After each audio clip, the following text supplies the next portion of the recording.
Assalamualaikum warahmatullahi wabarakatuh, sahabat yang saya cintai dimanapun Anda berada. Wah, nama saya disenggol dalam tulisan terbarunya Kiai Haji Imaduddin ini, sahabat. Namun sebelum saya urai, saya ingin sampaikan bahwa meski saya sudah mendapatkan surat Anas ya dari Ghuzaini, yang mana sebelumnya kami sudah saling berbalas surat, tapi saya tetap melayangkan surat gugatan kepada beliau, di mana dalam gugatan saya sebetulnya ada beberapa hal tersirat yang saya ajukan. Di antaranya adalah agar membuka dan menampilkan lembaran-lembaran kitab yang menjelaskan mengenai biografi dari para perawi hadis yang sudah dispil oleh Gus Rumel Abbas. Karena bagi saya membuka kitab dan menampilkan kepada pemirsa tentang biografi ya atau manakib dari perawi-perawi itu adalah bagian dari hazanah dan wawasan yang layak disuguhkan kepada para sahabat-sahabat semua. Itu saya ibaratkan sebagaimana makanan sehat dan bergizi yang kita suguhkan kepada para tamu. Ya, terlepas dari apakah mereka nanti akan mengkonsumsinya dengan baik atau hanya dikunyah-kunyah saja ya, tanpa ditelan, atau cuma dilihat saja, bahkan ini ya, atau ya pokoknya dibagaimanakan lah, itu terserah. Akan tetapi setidaknya sebagai tuan rumah ya kita sudah memberikan hidangan yang terbaik untuk mereka, seperti itulah. Dan mengenai keberpihakan, saya kira itu bukanlah hal yang mestinya dibesar-besarkan lah, kecuali kalau sudah menyangkut akidah dan ada salah satu pihak yang merendahkan yang lainnya. Karena satu hal yang perlu kita mengerti adalah pandangan setiap orang yaitu tidak mungkin ya, tidak mungkin secara akal yaitu dapat digeneralisir sama ya. Tidak dapat seperti itu digeneralisir sama atau berbeda dalam segala hal. Misalnya dalam hal pernasaban ini, bagi yang meyakini habaib adalah keturunan Nabi maupun sebaliknya, ya tidak mungkinlah makanan favoritnya itu semuanya sama ya. Kira-kira kalau disederhanakan seperti itulah, sahabat. Makanya saya itu kadang-kadang ya merasa kurang respect ketika melihat beberapa tokoh yang seringkali mengait-ngaitkan penelitian Kiai Haji Imaduddin itu dengan persoalan-persoalan lain seperti politik, kemudian adab dan semacamnya lah. Karena hal-hal semacam itu tidak akan melemahkan ataupun menguatkan penelitian Kiai Haji Imaduddin. Ya sederhananya itu gini, sahabat ya. Efeknya itu apa ya coba ya kalau ditarik ke persoalan-persoalan lain. Nah sekarang dengan hadirnya Gus Rumel dalam kancah pernasaban, ini saya memandang beliau adalah sosok peneliti yang tidak tanggung-tanggung ya dalam meneliti. Beliau membuka lembaran-lembaran kitab dari bermacam-macam aspek disiplin ilmu, mulai dari nasab ya, ilmu nasab, kemudian sejarah, bahkan sampai isnad hadis. Itu beliau teliti semua.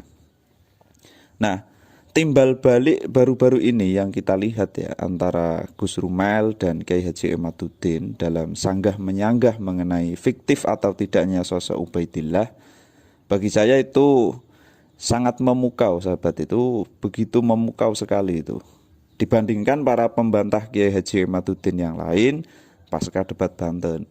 Seperti yang kita bisa lihat hari inilah ya, bagaimana Kiai Haji Imaduddin membuat tulisan untuk Gus Rumel yang di dalamnya sebetulnya spesifik membahas tentang kitab Jauhar Asy-Syafaf ya, Al-Jauharus Syafaf itu yang diberi judul untuk Gus Rumel, Al-Jauhar Al-Syafaf dan manuskrip palsu.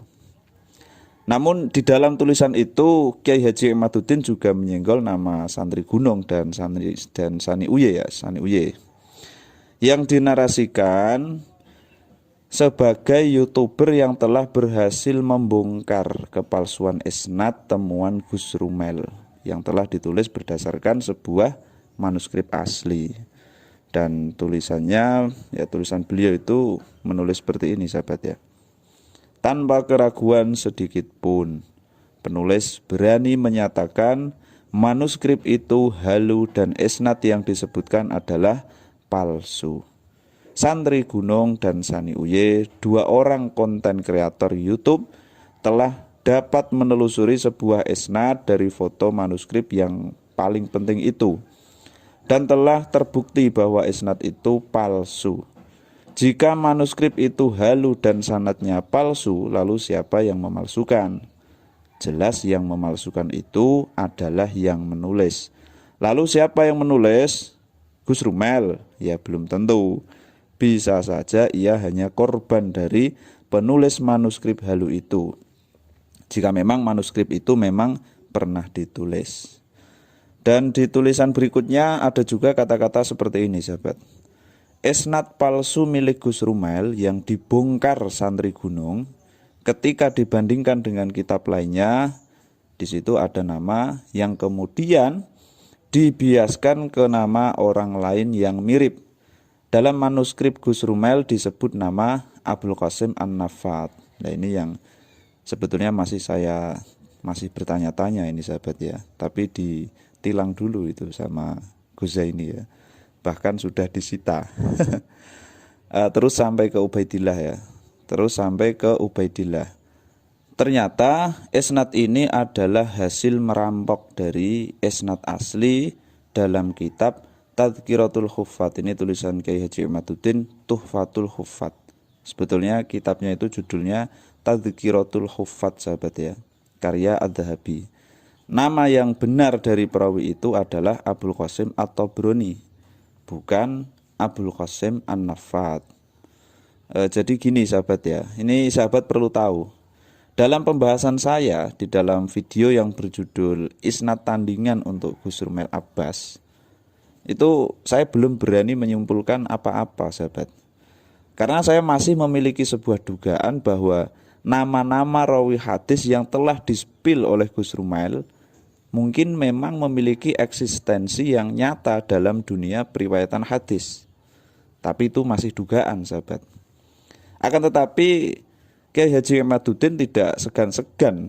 Beliau langsung menyatakan sebuah kesimpulan bahwa manuskrip Gus Rumel itu halu dan isnadnya palsu. Nah inilah yang kemudian menjadi perbedaan ya antara saya dengan Kyai Haji Imaduddin dalam konteks isnad Gus Rumel.